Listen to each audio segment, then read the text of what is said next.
The Barbarians game had a big bearing on the future of the club, right from the 1920s all the way through. Yes. But the cup run you identified as another key factor in getting Welford Road to be where it is today. Yeah, and really important in the development of the club, because we got up to, you know, we got up over with sustained success, i.e.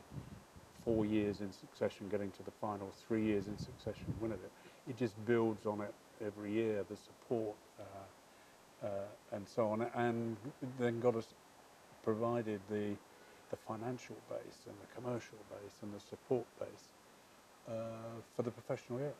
After your playing days, you obviously played a very strong part behind the scenes here as a director and chief executive. The next step would have been European rugby, and you've seen the growth of European rugby right from its start, that first season when Tigers famously hosted Toulouse here on the way to a final. Yes. And you've seen the growth of how much those European nights, the European afternoons mean to the players and the supporters.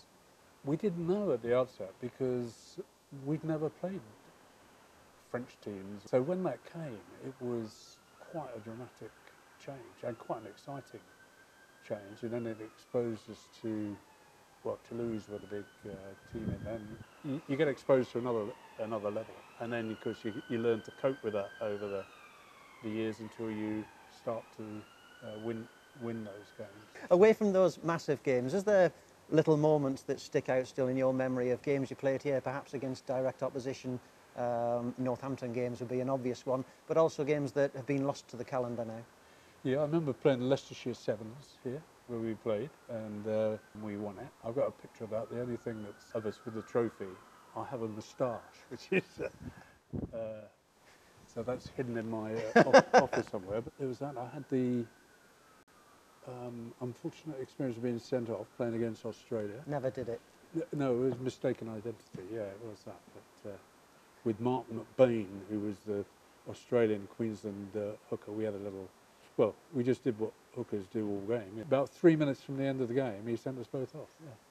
The original ground, of course, with the banking at this end and that end, because I was here when the banking was this end, and we came through a tunnel, which was, you know, big stuff when you're, you're a 20-year-old. And training at the other end, which Dustin Smith reminded us about. Yeah, he did. And for international, I remember sometimes I used, as the forward, I used to just come up and I used to try and do 100 up the bank, you know. And I remember Woodward, Dodge and Cusworth would be down this end as backs, talking about a lot of moves and so on, as I'm doing all the graft at the end. I think that the dressing rooms are,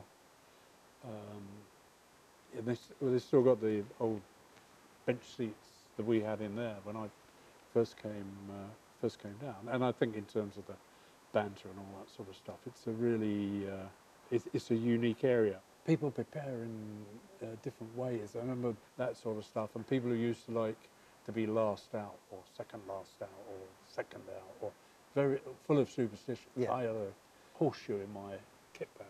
I don't know how it got in there, but once it was in there, I had to take it every time.